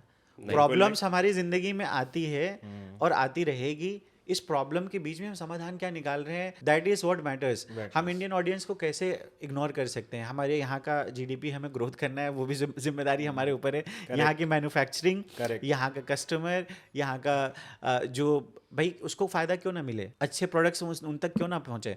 अभी मैं है ना आपको एक छोटा सा मैट्रिक्स समझाता हूँ। जैसे कि है ना व्हाट हैपेंस इज अमेजोन वगैरह पे कोई बेचता है ना तो 40% तो अमेजोन की फीस चली जाती है, 40% कमीशन शिपिंग वगैरह लगा के 40% चली जाती है। ना चाह कर भी जो सेलर है ना उसको प्राइस बढ़ा के रखना पड़ता है, या तो बढ़ा के रखेगा या तो पिसता रहेगा बेचारा, राइट। तो वो सारी चीज़ें हमें प्रॉफिटेबल बिजनेस लेके जाना है इंडिया में, हमको प्रमोट करने इंडिविजुअल, जितने ज़्यादा स्टोर्स होंगे उतने ज़्यादा इनकी मोनोपोली, जो अमेजोन जैसे जायंट्स की है, इनकी मोनोपोली कम होगी। तो वो सारी चीज़ें हैं, और हम इंडियन मार्केट को कैसे अवॉइड कर सकते हैं? Why not start from India then go to abroad. आप उसको बिजनेस को बढ़ाओ, बढ़ाते हुए अब्रॉड लेके जाओ उसको। इंडिया से तो शुरू करना जरूरी है। और जावेद वाली ऐसी मुझे समझ में नहीं आ रही है, मैं sorry ना to interrupt you। नहीं, टेक्निकल बात आपको है ना, ये बेहतर समझा सकते हैं हाँ भाई, मैं शाहनवाज आपको। शाहनवाज का भी सुनना चाहूंगा, फिर मैं थोड़ा सा जस्टिफाई करूंगा अपना। मैं बताता हूँ यार, देखो क्या है ना, कोई न्यूबी है, वो स्टार्ट करना चाहता है डिजिटल एजेंसी तो उस सबसे बड़ा जो फैक्टर मैटर करता है वो है आपका स्किल। क्या आपके पास स्किल है कि आप यूएस मार्केट में compete कर पाओ दूसरी डिजिटल एजेंसी से जो already 6 figure 7 figure revenue generate करके दे रही है? आप नूबी हो, ठीक है, क्या आप ऐसा दे सकते हो? अगर आप कर सकते हो 6 to 7 फिगर कर सकते हो तो आप you can charge bomb for that, ठीक है। बट अगर हम बात करें you are a noobie and you don't have that particular skill to compete with other digital agencies which are like churning out a lot of revenue, तो I would suggest कि India would be a better option because first of all you know the demographics better, you interact with people on daily basis, you know different kind of marketing angles, third you know lot of slangs, like कौन से marketing slangs होते हैं जो तुम use कर सकते हो, content में use हो जो content में use हो सकते हैं। But in US पहली बात, you are not sitting in the US soil right now, okay, you don't know what देखो साउथ अमेरिका और नॉर्थ अमेरिका की जो भाषा है ना बहुत डिफरेंट है, बिल्कुल। ठीक है। व्हाट्सअप यू ऑल, ठीक है, ये साउथ का है, ठीक है। व्हाट्सअप बड़ी ये नॉर्थ का है, ठीक है। तो ये जो स्लैंग बेसिकली वहाँ की लोकल लिंग्वा जानना बहुत जरूरी है, स्लैंग जानना जरूरी है। आपको कंटेंट बनाना है तो वहाँ के कल्चर को जानना बहुत ज़रूरी है। भारत हमारे रगों में रचता बसता है। मैं अपना एक्सपीरियंस बताऊं, मैंने कॉल सेंटर में भी बहुत जॉब करी, डोमेस्टिक कॉल सेंटर में अर्लियर डेज की। अभी मेरे साथ ऐसा है कि कोई मेरे को फ़ोन पे भी बात करेगा ना, मैं बता दूंगा उसको कि ये किस भारत के कौन से स्टेट से कौन से शहर से बोल रहा है। इतना मुझे आइडिया हो जाता है। मैं उससे पूछता हूँ आप यहाँ से हैं, वो कस्टमर रिलेट करने लगता है, अरे आपको कैसे पता, यू बीन देयर। तो ये चीज़ें हैं ना, ये रची बसी हमारे। अब आप यूएसए की बात करो, इंग्लिश बोलना तो आता है हमें, लेकिन वो जो उनकी नेटिव लैंग्वेज है ना, टू ग्रैब दैट स्लैंग, जो स्लैंग्स हैं उनके, जो कीवर्ड्स हैं, आप अब कीवर्ड्स पे काम करो ना, शायद वो दूसरी चीज़ों को दूसरी तरह से यूज़ करते होंगे। सारे अलग अलग रीजन में उनके अलग अलग लोकल लैंग्वेज के स्लैंग्स होते हैं किसी भी चीज़ को यूज़ करने के लिए। तो उतना आसान नहीं है वहाँ की मार्केट को पेनिट्रेट करना। हाँ, अगर आप जानते हो वो सब करना तो you are king, why not. अच्छा, नाउ वेलकम बैक। तो पहले ना मैं ये बोलूँगा, देखिए जो सरफराज भाई ने अपना जवाब दिया ना, जो अपना ओपिनियन दिया, वो दिया उन्होंने पोटेंशियल बेसिस पे कि इंडिया मार्केट में पोटेंशियल है, और शाहनवाज का जवाब था स्किल बेसिस पे कि स्किल होनी चाहिए। ओके, मैं कह रहा हूँ भाई घिसो ना अपने आप को यार, भाई स्किल बनानी है ना, घिसो। अब भाई मैंने यूँ किया, अब मैं देखिए मेरा जवाब था अपने पर्सनल एक्सपीरियंस से। तो शाहनवाज और मैंने जब शुरू किया था तो हमने सीधे यूएस को टारगेट किया सबसे पहले, और आप यकीन मानिए कि घोड़े घिस गए हमारे वहाँ की पॉलिसी समझते समझते। वहाँ पे काम शुरू करने का, पेमेंट गेटवे इंटीग्रेशन, अपना गूगल मर्चेंट सेंटर, गूगल, ये करते करते मतलब हम लोग ने घिसा है अपने आप को। और उसकी भी शायद बहुत सारी पॉलिसीज हैं, बिल्कुल। इंटीग्रेट कराने की बहुत सारी पॉलिसीज हैं। गूगल मेटा हर 3 महीने पे पॉलिसी चेंज कर देते हैं अपनी। ओके, और आपको उनको फॉलो करना है। अगर आप उनको फॉलो नहीं कर पा रहे हो, आपको सस्पेंशन दे देंगे वो। आपका वेबसाइट सस्पेंड हो जाएगी, आपका एड्स अकाउंट सस्पेंड हो जाएंगे। तो मैं इसलिए कह रहा हूँ कि फॉरेन मार्केट जाओ यार। देखो मैंने बोला ना, अभी हम लोगों ने जब पॉडकास्ट की शुरुआत की थी, कन्वर्जन रेट ज़्यादा यूएस में है, यूरोपियन कंट्रीज में, ठीक है। और दूसरी बात, पैसा भी मिलता है भाई, और फंड ब्लॉक नहीं होता ना, जब प्रीपेड ऑर्डर्स आते हैं फंड ब्लॉक नहीं होता। एक चीज़ मैं यहाँ पे, अच्छा एक मैं ऐड करना चाहूँगा आपकी बात में। आपने बोला कन्वर्जन रेट यूएसए में ज़्यादा है। 10 में से अगर आप 10% कन्वर्ट लेके आते हो, 1 हुआ। इंडिया की पॉपुलेशन अगर यूएसए से कन्वर्ट करोगे ना, कितने टाइम ज़्यादा है हम यूएसए की पॉपुलेशन से। तो यहाँ पे कन्वर्जन, यहाँ पे है ना, हमारे प्रॉस्पेक्ट बढ़ जाते हैं, वाइडर रेंज हो जाती है। आपको जितना वहाँ 10 लोगों तक पहुँचने में खर्चा करना पड़ेगा, उतने लोगों में या 100 लोगों तक पहुँचोगे। वहाँ 1 को प्रोडक्ट बेच रहे थे, यहाँ 10 को बेचोगे। मैं आपकी मार्केट रीच बहुत ज़्यादा है, बिल्कुल बहुत वाकिफ हूँ इनकी बात से, बात इनकी सही है। बट देखिए हम लोग कंप्लीट डिजिटल मार्केटर्स हैं, मतलब कंप्लीट, मतलब हम सिर्फ मार्केटिंग एंगल से नहीं सोचते हैं। जो पहले के प्रोसेस होते हैं, जो बाद के प्रोसेस होते हैं, हम उनमें भी है। मतलब अब हम एज अ बिजनेस कंसल्टेंट काम करने लगे हैं। आप ये समझिए, हम एज अ मार्केटर नहीं है। आपकी बात सही है, यहाँ पे है पॉपुलेशन ज़्यादा है, क्या वो लेकिन मॉनेटरी बेनिफिट में कन्वर्ट हो रही है? मुझे आप ये बताइए। That is where we come ना, that is where we come। आपने 100 ऑर्डर भेजे, उसमें से कितने डिलीवर हुए हैं? नहीं, that is where we come ना, है ना? कि हमें लूप होल्स हमें पता है। और जैसे इसका शाहनवाज सोल्यूशन कहाँ से मिला? नहीं, सोल्यूशन कहाँ से लाए हम? एक्सपीरियंस लेकर शाहनवाज ही भाई लाए आप ना। बताइए, हम लोग कहाँ से लाए सोल्यूशन इसका? यूएस के एक्सपीरियंस से। यूएस के एक्सपीरियंस है। तो मैं यही कह रहा हूँ, मैं ये नहीं कह रहा हूँ कि अपना इंडिया में पोटेंशियल नहीं, बहुत पोटेंशियल है। यहाँ पे स्किल सेट की बात हो रही है। उस जो प्रॉब्लम्स हैं, जो बॉटल नेक्स हैं, उसको ओवरकम आप कैसे करोगे? जावेद भाई, यही तो हमारा रोल आता है ना। यहीं पर तो आगे हम अपने क्लाइंट को एजुकेट करते हैं। यहीं पे हम एजुकेट करते हैं कि ये सारी चीज़ें जो है यहाँ इंडियन मार्केट में, जो भारत की मार्केट में सारी प्रॉब्लम्स हैं, ये प्रॉब्लम्स आएगी और ये सारे मार्केटर्स जो हैं, आपकी एजेंसीज हैं, वो सब समझाती नहीं है। अगर किसी ने इस तरह का एक्सपीरियंस लिया हुआ, इस तरह की जर्नी ली हुई है ना, बेस से घिस के आप है ना पहुंचे वहाँ तक, तब आपको पता होता है कैसे ये COD ऑर्डर्स को प्रीपेड में कन्वर्ट तो करना सरदार वही तो मैं कह रहा हूँ ना, ये अभी जैसे न्यूबीज़ की बात चल रही थी, है ना? हम लोग तो चलिए माशाल्लाह बहुत एक्सपीरियंस हो गया हम लोग को। तो मैं न्यूबीज़ के लिए कह रहा था, यार देखो, जैसे कि ज़िंदगी में, हमारी ज़िंदगी में हम लोग कहते हैं कि मैं एक बात हमेशा कहता हूँ, इंसान को जॉब करनी चाहिए और अपने घर से दूर करनी चाहिए। ये एक मेरी पर्सनल थिंकिंग है कि अपनी ज़िंदगी में जॉब ज़रूर करो और अपने घर से दूर करो, जिससे उसे मनी वैल्यू है ना? आपको मनी की वैल्यू पता चलेगी, आपको पता चले कि आपके टाइम की वैल्यू पता चले। तो मैं यूएस मार्केट इसलिए कह रहा हूँ, आप वहाँ जाओगे, ठीक है, वहाँ पे आपको बल्क में कंपटीशन नहीं मिलेगा, क्वालिटी में कंपटीशन मिलेगा। आप वहाँ जाओगे, आप ऐसे स्टोर डेवलप करोगे जो पॉलिसीज को कंप्लाई करेंगे, आप ऐसा कंटेंट बनाओगे जो आप ग्लोबली प्रेजेंट कर सकोगे, ठीक है? आप अपने स्टोर को ब्रांडिंग करने की सोचोगे, आप सिर्फ सेल्स लाने की नहीं सोचोगे, आप सोचोगे मुझे ब्रांडिंग करनी है। जावेद भाई, एक मिनट यार, आप तो है ना डिमोटिवेट कर दोगे नए एंटरप्रेन्योर्स को। मैं ना इसमें एक चीज मैं बताना चाहूंगा, सारे नए जो एंटरप्रेन्योर्स, उनको मैं ये गलत क्वेश्चन हो गया क्या? उनको सबको मैं यही बताना चाहूंगा कि टफ चीज ऑलवेज प्रोड्यूस स्किल सेलर्स। जो मुश्किल से जूझ के निकलते हैं ना, वही अच्छे बिजनेसमैन होते हैं। इसीलिए ये मुश्किल से है ना, ये सारी जो आप बता रहे थे, सारी प्रॉब्लम, मैं आपको बताना चाहता हूँ, जब प्रॉब्लम्स पे काम करना शुरू करते हो ना, नेगेटिव्स पे काम करना शुरू करते हो ना, तो आपके पॉजिटिव्स बनने शुरू हो जाते हैं। जब आप इन सब पे काम करोगे, यहाँ पे हम उस पेन को कम कर देते हैं। आपको जो 4 साल बाद, 5 साल बाद बिजनेस करते करते सीखोगे ना, वो हम डे 1 से आपको बताएंगे, ये मत करो, डू नॉट डू दिस। लोग है ना सोचते हैं हम क्या करें, हम सबसे पहले लोगों को ये बताते ये मत करो। आप रेफरेंस ले रहे हो हम लोगों का, ठीक है? मैं हम लोग का रेफरेंस ही नहीं ले रहा हूँ, मैं यहाँ न्यूबीज की बात कर रहा हूँ, मैं उन लोगों की बात कर रहा हूँ जिनके पास एक्सपीरियंस ही नहीं है। और मैं इसलिए ये जानना चाह रहा था, बिकॉज आप क्या है, आप इंटरनेशनल भी डील्स करते हैं, आप डोमेस्टिक भी करते हैं, तो इसलिए आपसे अच्छा एग्जांपल कोई साइट नहीं कर सकता इस चीज। अच्छा, मैं इसको कंक्लूड करूँ अगर मैं एक बात में, पोटेंशियल इंडिया में ज़्यादा है, लेकिन स्किल सेट अगर आपको बढ़ाना है, फॉरेन मार्केट जरूर जाओ। एग्जैक्टली।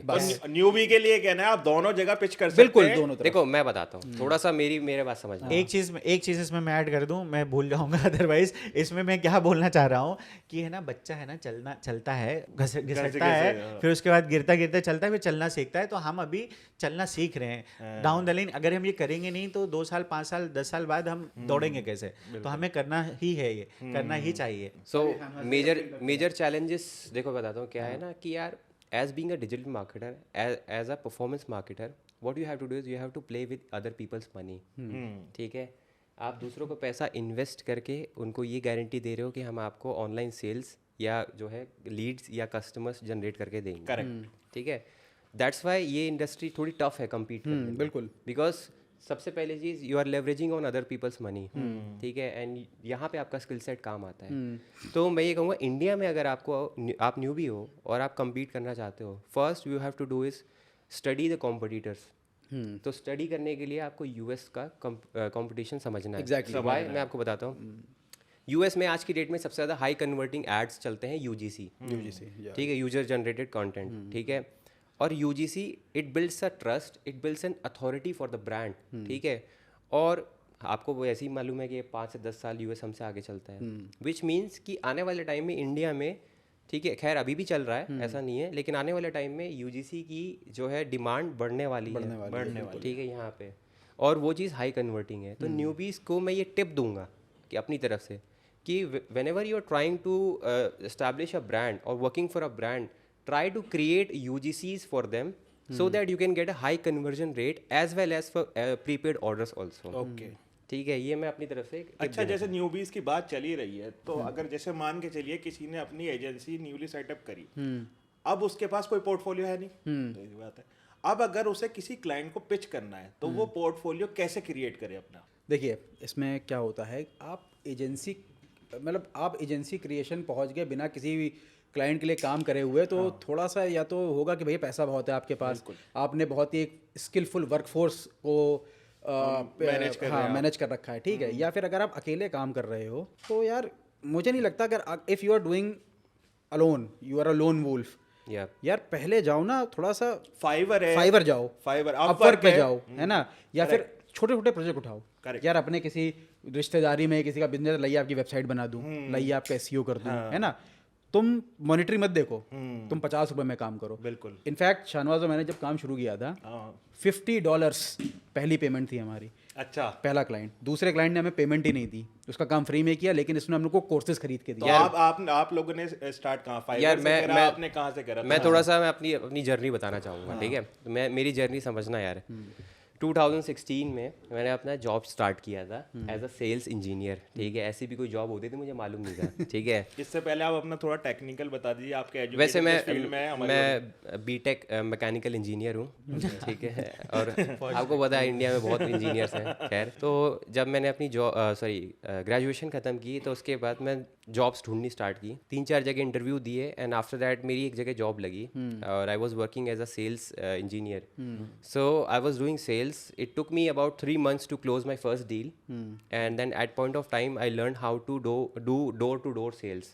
ओके, ठीक है, डोर टू डोर सेल्स किए, मैं अपने हाथ में इक्विपमेंट्स लेके गर्मी में पसीने से लथपथ जाता था और लोगों को सेल करता था, और लोग मैं केबिन में घुसते ही लोग बोलते थे निकल जाओ, बाहर चले जाओ, ठीक है। What are you selling at that point? क्या उस टाइम पे मैं एयर क्वालिटी मॉनिटर्स, और बेसिकली हम लोग की एक कंपनी थी मैग्नेटो के नाम से, और हम वहाँ पे जो है सेल करते थे एयर क्वालिटी मॉनिटर्स हो गए, और HVAC के प्रोडक्ट्स होते थे, तो हम लोग ये सब सेल करते थे। तो खैर 9 months लगे हम लोग मुझे सेल्स पूरी समझने में, सीखने में, और मैंने अच्छे खासे टारगेट सेल किए। But at that point of time I realize something कि मेरा बॉस मुझे बहुत सुनाता था, ठीक है, और ख़ासकर मेरे बॉस की जो वाइफ थी मुझे बहुत सुनाती थी। तो यार मतलब क्या था ना कि अगर मैं अपने टारगेट मीट ना करूं तो मुझे सुनने को बहुत मिलता था, और रात के 10:30-11 बजे तक मुझे ऑफिस में बिठा लिया जाता था। तो यार ये चलता रहा, और बहुत ज़्यादा मेरा दिमाग ख़राब हुआ। एक टाइम ऐसा आया कि मतलब मेरे बॉस ने मुझे सुनाया, मैं जाके अपनी टेबल पे बैठा, मुझे मेरा खून खौल रहा था, आई वाज लाइक मतलब कुछ कर दूं मैं, ठीक है। फिर मैं बैठा, फिर मैंने कहा यार मुझे अपने पापा के ख्याल आया, मैंने सोचा यार मेरे पापा ने मतलब अपनी लाइफ में एक तरीके से जॉब की है, हमेशा सर्विस सेक्टर में रहे हैं, ठीक है, तो उनका भी कोई बॉस होगा, वो भी उन्हें सुनाता होगा, ठीक है, लेकिन वो चुप बैठ जाते होंगे, एक कहते हैं ना कि घूंट ले लेते होंगे कि चलो कुछ नहीं, खून का घूंट पी लिया। हाँ, क्यों?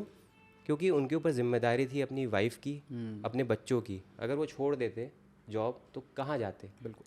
लेकिन मेरे को ये लगा मैं तो यार यंग हूँ, मेरे ऊपर क्या जिम्मेदारी है? कोई जिम्मेदारी नहीं है, करेक्ट, ठीक है।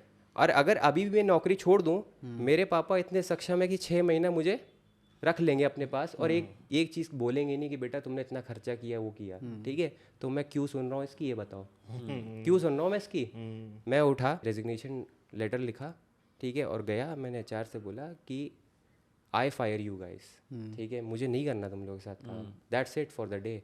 मैं वहाँ से निकला, दरवाज़ा खोला, और मैंने अपने आप से कसम खाई कि इस दरवाजे के अंदर दोबारा नहीं जाऊँगा अपनी लाइफ में कभी, ठीक है। मैं वहाँ से निकलने के बाद मैंने थोड़ा और भी चीज़ें की, नेटवर्क मार्केटिंग की, कुछ लोगों के साथ मिलके, वो मुझे एंटरप्रेन्योरशिप सीखने को मिली कि होता क्या है बेसिकली एंटरप्रेन्योरशिप, ठीक है। फिर यार मैंने सोचा कि मार्केटिंग के नेटवर्क, एक तो नेटवर्क मार्केटिंग होती है, मार्केटिंग के और एस्पेक्ट्स क्या हैं, ये पूरा ब्रॉड स्पेक्ट्रम मैं समझना चाहता था। तो मेरे को एकदम से डिजिटल मार्केटिंग का कुछ समझ में आया, तो मैंने यूट्यूब देखना स्टार्ट किया, और फिर देखते ही देखते मेरे को पता चला कि परफॉर्मेंस मार्केटिंग भी ये कोई चीज़ होती है जिसके थ्रू आप ऑनलाइन सेल्स जनरेट करके लोगों को दे देते हो और अपने लिए भी कर सकते हो। तो मैंने कहा ओके लेट्स ट्राई दिस, ठीक है। तो मैंने क्या किया, लेकिन how to get the clients since I am a newbie, तो कैसे किया जाए? तो मैंने क्या किया, I try to sell services on Fiverr and I was giving free services for the whole year. I work for free to create your portfolio. Yes, मैंने free में काम किया। क्यों? क्योंकि मैं ये चाहता था कि यार at least I would get an opportunity to use other people's money to learn that skill, ठीक है। तो ये एक प्लस पॉइंट था, प्लस पॉइंट। ठीक है। ज़्यादातर लोग ये करते नहीं हैं, 80% लोग यहीं पे हार मान लेते हैं। 6 महीने कोई बिना पैसे के बैठ सकता है, काम करता रहे? कोई नहीं कर सकता। मेरे को I am pretty much passionate about this industry, ठीक है। मुझे शुरू से इससे प्यार हो गया था, एंड दिस इज़ समथिंग, मैंने इस इंडस्ट्री को चूज़ नहीं किया, इस इंडस्ट्री ने मुझे चूज़ कर लिया एक तरीके से। इट्स समथिंग मैं ये बोलूँ कि यार कि if you keep on working hard on your self and you try to build a skill, money is seduced by you, ठीक है। इवेंचुअली व्हाट इट हैपेंस कि मतलब मैं करता रहा, 1 साल हो गया, तो मेरे काफ़ी क्लाइंट्स थे, तो उन्होंने मुझसे बोला यार तुम फ्री में क्यों काम कर रहे हो, किसी से मैं $10 $20। आपने ये तो नहीं बोला digital marketing is my girlfriend? Digital marketing is my wife. Your wife must be jealous. तो फिर क्या हुआ कि फ्री में करता रहा, तो मेरे क्लाइंट्स ने देखा that I am struggling a little bit, तो दे सेड कि what do you want from us, like apart from the money. मैंने उनसे बोला आई वांट नॉलेज, मुझे पैसा नहीं चाहिए अभी, मुझे नॉलेज चाहिए, I want to excel this industry. तो उन्होंने मुझे कोर्सेज परचेज करके दिए और उन्होंने बोला कि यूज़ दिस कोर्स और हमारे बिजनेस में इसको यूटिलाइज करके इम्प्लीमेंट करना स्टार्ट करो। And you know what, it was my first project, imanapparel.com. I scaled it to $100,000 within a month. Wow. ठीक है, that was my first success and that was my first paycheck from digital marketing. I got like about $4,000 का मेरे को जो है check मिला था। Sounds good तो यार। एक ऐसी खुशी मिली थी ना उसके बाद से कि यार ये हुआ, कुछ यहाँ से कुछ हुआ है, यहाँ से हुआ है। ठीक है। एंड देन फ्रीलांसिंग करता रहा, 3-4 मुझे क्लाइंट मिले, उन्हीं का काम करता रहा, बट आई रियलाइज कि यार मैं इससे ज़्यादा मेरी कैपेबिलिटी नहीं, मतलब मैं ग्लास सीलिंग टच कर ली, इससे ऊपर नहीं जा सकता। तो उसको आगे बढ़ाने के लिए आई थॉट कि यार now this is the time to build a company, now let's do something big, ठीक है। एंड देन जावेद आया, MBA करके मैंने इसको पिच किया, जावेद भाई why don't we start together, ठीक है। जावेद भाई थोड़े डिलेमा में फंस गए, सोचा बहुत सोचा, लेकिन मैं इस चीज़ का मतलब जावेद भाई का बहुत शुक्रगुजार हूँ कि जावेद भाई ने ये चीज़ पे मेरे साथ एग्री किया और साथ में काम किया, और फिर हम लोगों ने like rest is history, you know, इस तरीके से हम लोग आगे बढ़े। और फिर अभी वेरी इंटरेस्टिंग स्टोरी एक्चुअली। या अभी रिसेंटली और बताता हूँ कि यार अभी मैं और बड़ा सोच रहा था, UAE में हमारे क्लाइंट्स हो गए, US में हो गए, ऑस्ट्रेलिया में हो गए, now I want to penetrate this Indian market. तो मैंने सोचा था यार कि I want to build like 8 to 10 मुझे प्रोजेक्ट्स पकड़ने, ज़्यादा नहीं, और मुझे उसको बड़ा ब्रांड लेके जाना है, बिकॉज क्वांटिटी पे बिलीव नहीं करता मैं, क्वालिटी ऑफ वर्क। और मुझे पता चला सरफराज भाई हैं जिनके पास प्रायर मार्केटिंग एक्सपीरियंस है, सेल्स तो माशाल्लाह इनकी क्या कहना, कुछ नहीं, नेगोशिएशन बहुत अच्छी है, ठीक है। अदीप भाई की वीडियो एडिटिंग स्किल्स, ठीक है, इसके बारे में क्या कहना भाई। मुझे लगा यार नाउ हम लोग कुछ अच्छा काम करेंगे साथ में मिलके, मुझे बहुत अच्छी वाइब्स आई सबसे बात करके। एंड देन हम लोगों ने यहाँ पे कंपनी बनाई, स्टार्ट किया, और आज हम लोग ये पॉडकास्ट शूट कर रहे हैं, है ना। This is something I you know what कि यार, और ये बहुत जल्दी रैपिड, मतलब बहुत जल्दी बहुत वाले fast period, हुआ, बहुत बहुत फास्ट वाले fast मतलब। And we would like to tell our audience कि हमने कंपनी स्टार्ट करी, हमारे कंपनी को ऑन बोर्ड होने से पहले, कंपनी बनने से पहले 1 जनवरी वाज द स्टार्ट डे, और स्टार्ट होने से पहले हमारे पास 3 क्लाइंट्स थे। स्टार्ट होने के आज 15 दिन बैठे हैं हमने 12 क्लाइंट्स लेके क्लोज कर दिया है। अभी हमने और कोई क्लाइंट्स ऑन बोर्डिंग नहीं करनी है जब तक ये सारा स्ट्रीमलाइन नहीं कर लेते। हमारे पास 33 लोगों की टीम है। मैं बोलना चाहूँगा इस बीच में, हमारा कोई भी अगर हमें क्लाइंट फॉलो कर रहा है या कुछ कर रहा है, अप्रोच करने की कोशिश कर रहा है, so we are not open for this month only. नहीं, अभी स्ट्रीमलाइन हो जाएगा मेरे ख्याल से 3 महीने तक हम नहीं करेंगे अभी। हमको क्लाइंट को रिजल्ट्स इस तरह के देने हैं ना, वो क्लाइंट ही खुद हमारे लिए लेकर आएंगे रेफरल। सही बात है, ऐसा होता भी हम लोग के साथ। तो ये बहुत इंटरेस्टिंग, मुझे तो बहुत अच्छा लगा। आपकी स्टोरी सुनने का मौका नहीं मिला था मुझे, लेकिन आज ये मौका मिला, मुझे बहुत अच्छा लगा स्टोरी सुनकर। मेरी तो बहुत पेनफुल स्टोरी, कभी मौका मिला तो सुनाऊंगा। वो हम नेक्स्ट पॉडकास्ट के लिए। इससे पहले मैं इससे पहले मैंने डिजिटल मार्केटिंग का मैं सोचता, बहुत टाइम से सोच रहा था। मेरी अपनी BTL एक्टिविटीज़ की मार्केटिंग एजेंसी थी, एंड अपनी लाइफ में सबसे ज़्यादा पैसा मैंने वहीं कमाया। 2015-16 में वो फर्म थी मेरे पास, मैं जॉब भी कर रहा था, ये कंपनी भी बनाई थी। करीब 30-40 लड़के मेरे साथ काम करते थे एट ए टाइम। कई सारे क्लाइंट्स थे, बट इतनी तेज़ी से डिजिटाइजेशन हुआ है, इतनी तेज़ी से ग्लोबलाइजेशन हो रहा है, 2015-16 के बाद से BTL एक्टिविटीज़ बहुत नैरो डाउन हो गई, बहुत कम हो गई। जैसा कि AI, आप लोगों को पता है AI बहुत ज़्यादा डे बाय डे हर चीज़ में अपने आप को आ रहा है। तो अगर हम आगे फ्यूचर की बात करें तो आगे अगर हम जैसे 5-10 साल की बात करें तो एआई डिजिटल मार्केटिंग कंपनीज को ओवरटेक कर सकता है, ये बहुत लोगों का क्वेश्चन है। और दूसरी चीज़ अगर कर सकता है तो उसके क्या क्या मतलब आगे डिजिटल मार्केटिंग एजेंसीज को क्या क्या नुकसान होने वाले हैं, और अगर कोई चीज़ प्लस जा रही है एआई के थ्रू तो वो क्या चीज़ हो सकती मैं बताता हूँ थोड़ा सा इसके बारे में। क्या है ना, ऑलरेडी गूगल ने और मेटा ने ये सारी चेंजेस करना स्टार्ट कर दिए हैं, ठीक है, and they are evolving tremendously and exponentially. मैं आपको बताता हूँ कैसे। अर्लियर लाइक आज से 10 साल पहले की बात है, तो on Google we used to do manual biddings a lot, ठीक है। मैनुअल बिडिंग्स चलती थी कि हम लोगों ने ये ऐड को यहाँ प्लेस करने के लिए, जैसे फॉर एग्जांपल $0.31 की हम लोगों ने CPC सेट करके छोड़ दी, ठीक है, और वो कन्वर्जन उस पर आ रहे हैं और बेस्ड ऑन दैट हम बिडिंग ऊपर नीचे कर रहे हैं और अपने कंप्यूटर को एनालिसिस करके उस बेसिस पे हम लोग उनको बीट करने की कोशिश कर रहे हैं, ठीक है, और उस पर ऑप्टिमाइजेशन कर रहे हैं। अब क्या है, अब जैसे गूगल ने एक नया पिछले साल ही निकाला था परफॉर्मेंस मैक्स कैंपेन, ठीक है। परफॉर्मेंस मैक्स कैंपेन पूरा AI बेस्ड है, ओके। ठीक है। यानी कि मतलब उसमें आपको ना बिडिंग सेट करनी है, ठीक है, ना आपको जो है अपनी तरफ से स्पेसिफिकली प्रॉपर कीवर्ड्स भी नहीं बताने। इनफैक्ट कीवर्ड्स भी वो खुद ही अपनी तरफ से सजेस्ट करता है। तो बेसिकली आप ये कहना चाह रहे हो कि एआई हमें नुकसान ना करके सपोर्ट करेगा इस इंडस्ट्री को, सपोर्ट करेगा। हाँ, मैं आपको ये भी बताता हूँ आने वाले 5 साल में डिजिटल मार्केटिंग किस लेवल पे इवॉल्व होने वाली है, ठीक है। आने वाले 5-10 साल में ये हो सकता है, अभी जैसे स्मार्ट टीवी आ गया है, स्मार्ट रेफ्रिजरेटर आ जाएगा, ठीक है। मान लीजिए स्मार्ट रेफ्रिजरेटर है मेरे पास, ठीक है, और उसमें जो है मेरी ग्रॉसरीज पूरी रखी हुई हैं, और जैसे जैसे मेरा यूटिलाइजेशन है, जैसे जैसे उसकी इन्वेंट्री डिप्लीट हो रही है, तो AI उसको ऑलरेडी एनालाइज कर रहा है और हमें सजेशंस दे रहा है, रिकमेंडेशंस दे रहा है कि आपका दूध इतना ख़त्म हो गया है, तो आप बताएं तो हम आपके लिए ये वाला ऑर्डर कर दें, लेकिन इससे अच्छा ब्रांड अभी ये लॉन्च हुआ है, तो क्या आप ये लेना पसंद करेंगे? अगर आप बोले तो मैं अभी ब्लिंकिट से ऑर्डर कर देता हूँ। ये सारा ऑटोमेशन में आ जाएगा। हाँ, तो ये जितने दूध की कंपनीज हैं ये सब हैं, ये रिकमेंडेशन एल्गोरिदम में अपने एड्स डालेंगी, ठीक है, और वहाँ से हम लोगों को रिजल्ट्स मिलेंगे। मतलब एज एन एडवर्टाइजर बहुत एडवांटेज हम लोग को मिलेगा, ठीक है, और एज अ ब्रांड उसको भी बहुत रीच मिलेगी, बिकॉज क्या है, एग्जैक्ट नीड पे आप सीधे हथौड़ा मार रहे हो, ठीक है। तो आने वाले टाइम में AI डिजिटल मार्केटर्स को बहुत हेल्प करेगी, इनफैक्ट उनका स्ट्रगल भी कम करेगी, ठीक है। तो इस तरीके से हमारा AI तो बेसिकली मैसेज तो ये तो पॉजिटिव इम्पैक्ट हो गया। एग्जैक्टली। तो बेसिकली जो अभी डिजिटल मार्केटिंग में अपना करियर देख रहे हैं, जो स्टूडेंट्स हैं या फिर जो भी एंटरप्रेन्योर्स हैं जो सीखना चाह रहे हैं,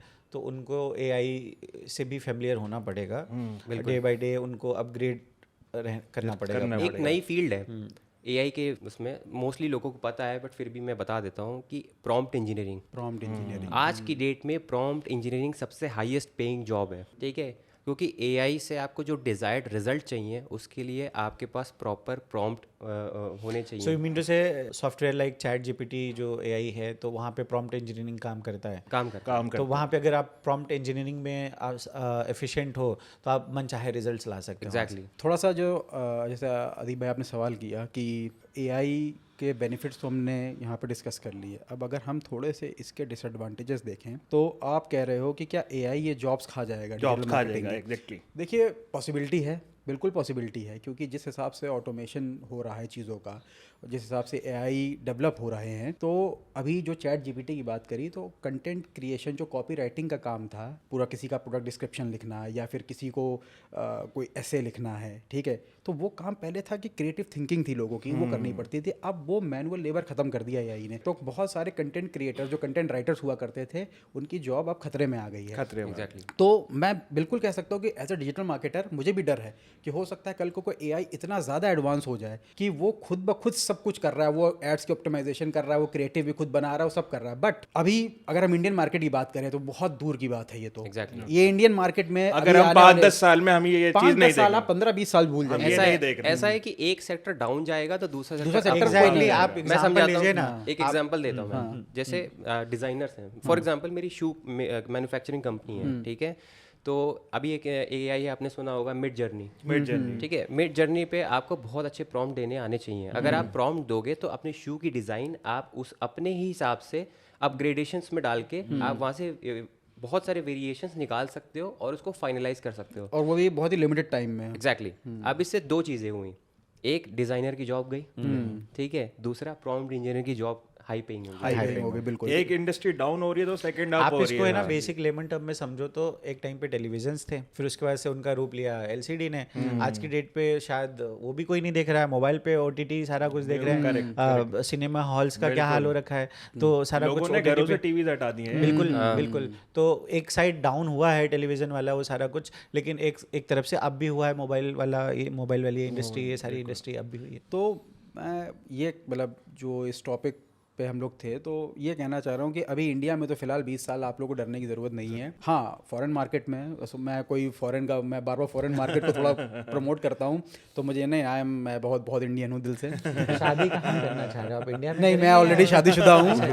मैं ऑलरेडी इंडियन बीवी है मेरी। तो फॉरेन मार्केट में थोड़ा जल्दी ये चीज़ हो जाएगी। यूएस यूरोपियन मार्केट्स में आप देखेंगे तो एआई बहुत जल्दी टेक ओवर कर लेगा उनको।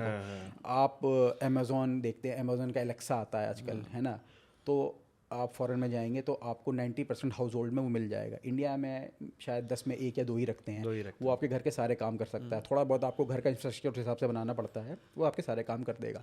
तो इंडिया में तो फिलहाल हम जैसे मार्केटर्स को कोई दिक्कत नहीं है, हाँ फॉरेन में हो सकता है। चलिए बिफोर वाइंड अप हम एक चीज़ करते हैं, मतलब मैं ये चाहता हूँ आप एक पर्सनल एडवाइस दें डिजिटल मार्केटिंग कंपनीज को, वो जिससे आगे ग्रो कर सकें। बेसिकली हमारा मोटिव ही ये है कि हम चाहते हैं कि सब लोग ग्रो करें साथ में। तो एक एक एडवाइस अपनी कोई देना चाहेंगे आप डिजिटल मार्केटिंग? मेरी एडवाइस ये है, एक ही एडवाइस है और वो स्ट्रेट फॉरवर्ड है। Focus on your content, focus on maximum UGC पे। यूजीसी पे फोकस करो, रिजल्ट्स अपने आप दौड़ के झक मार के पीछे आएंगे। ओके।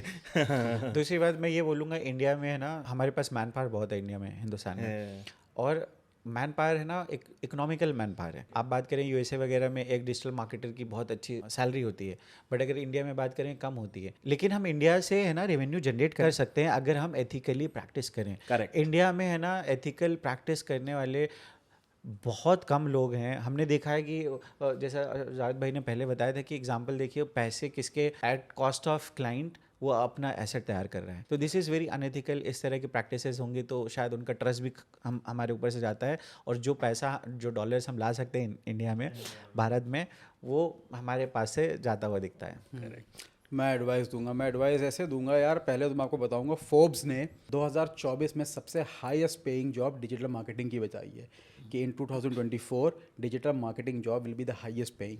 तो भाई पोटेंशियल बहुत है, थोड़ा सा स्किल सेट डेवलप करिए, ठीक है। आजकल मैं देखता हूँ जो डिजिटल मार्केटिंग कंपनीज है इंडिया में, वो दूसरी डिजिटल मार्केटिंग कंपनी से कहती है मेरे लिए लीड ले आओ, मुझे क्लाइंट ला के दे दो। अरे यार, तुम डिजिटल मार्केटिंग कंपनी हो, तुम खुद के लिए लीड्स नहीं जनरेट कर पा रहे हो, तुम क्लाइंट का काम क्या करोगे? है ना। हमारे पास डेली बेसिस पे 2 या 3 मार्केटिंग एजेंसीज आके कहती सर हमें क्लाइंट दिला दीजिए। तो यार मतलब क्या है ये? आप अपने लिए जो काम आप दूसरों के लिए कर रहे जो हैं, पोर्ट्रे कर रहे हो कि मैं आपको ये काम करके दूंगा, मैं सेल्स लाऊंगा, मैं आपके लिए लीड्स लाऊंगा, आप खुद के लिए नहीं कर पा रहे हो, आप दूसरों के लिए कैसे करोगे यार? तो थोड़ा सा स्किल सेट बढ़ाइए अपना, है ना। अपने अंदर कॉन्फिडेंस रखिए, थोड़ा घिसिए अपने आप को। पैसा यार आएगा, मैं वो नहीं कह रहा हूँ, मैं फिल्मी डायलॉग यहाँ नहीं मारूंगा कि पैसा भूल जाओ। भाई पैसा सब कुछ है भाई, पैसे आप पैसा कमाने के लिए तो कर रहे हो, लेकिन स्किल तो डेवलप करो। करेक्ट। लास्ट मैं एकदम ये करके वाइंड अप करना चाहूंगा कि भाई स्किल सेट डेवलप करिए अपना, अपने ऊपर कॉन्फिडेंस रखिए। अच्छा, बिफोर वाइंड अप मेरे पास एक चीज़ और है। अगर व्यूअर्स में से कोई भी बंदा आपसे जुड़ना चाहता है, फिजिकली मिलना चाहता है, उनको नीड है डिजिटल मार्केटिंग कंपनी की या किसी चीज़ की, तो वो आपसे कैसे जुड़ सकता है? बेसिकली अपना ऑफिस का या किसी चीज़ का कोई एड्रेस या कुछ डीएम कर सकते हैं हमको। आप हमें अगर आप हमें ईमेल करना चाहें तो digitalapprisers@gmail.com आप हमें वहाँ करें। सेक्टर 10 नोएडा में हमारा ऑफिस है। ओके। आप हमें वहाँ आके मिल सकते हैं। ओके। जो भी इसकी एड्रेस होगा हम इसके लिंक में डाल देंगे। आप वहाँ से जाके हमें कांटेक्ट कर सकते हैं। अगर आपके पास कोई भी प्रॉब्लम है, आपके पास आइडिया है, आप उसको इम्प्लीमेंट करना चाहते हो, आप अपने फिजिकल बिजनेस को ऑनलाइन ले जाना चाहते हो, ठीक है, आप हमारे पास आइए, हम आपकी एथिकली और बहुत कम से कम कॉस्ट में आपकी हेल्प करके देंगे। और गाइस, किसी को भी हेल्प चाहिए हो ना रिलेटेड टू डिजिटल मार्केटिंग, तो प्लीज़ कमेंट करें नीचे और हमसे पूछें। हम लोग ना हमने ये सोचा था शुरू से ही कि हम लोग अपने जो कमेंट, जितने भी लोग कमेंट करेंगे ना, उनका हम पर्सनली रिप्लाई करेंगे, क्योंकि हम चाहते हैं कि हमारा देश बढ़े आगे, हमारे लोग बढ़े आगे, बिल्कुल, और ये इंडस्ट्री आगे बढ़े और इसको हम बहुत आगे लेके जाएं। और उसके अलावा हम लोग है ना ओपन है सजेशंस के लिए। आप कुछ भी नई चीज़ हमें बताते, we are very open to that. And अगर आप कुछ एक्सेप्शनल आपके पास कोई स्किल सेट है तो आइए हमसे मिलिए, हम शायद उसको अपने काम में बिल्कुल। कोई आपको हमारी बात लगे कि हम गलत कह रहे हो, we are open to constructive criticism हम लोग ओपन हैं, तो डू कॉन्टैक्ट अस। तो thank you guys, thank you for your time. Chasers, we are chasers. We are web next time से चेजर्स। we are web chasers, लेकिन हमारी एक आर्मी होगी जो चेजर्स नाम से बोली जाएगी basically. Sure. Thank you guys video देखने के लिए, और प्लीज़ चैनल को सब्सक्राइब करें और वीडियो को लाइक करें आगे और थॉटफुल प्रोसेस और देखने के लिए। Special thanks to Mr. Piyush for providing us this location for the shoot. If anyone wants to use this location for shooting or any other purpose, for staying and all, you can contact Mr. Piyush. The location is in the link description. You can come here. He will provide you a very, very friendly atmosphere. Thank you, Mr. Piyush.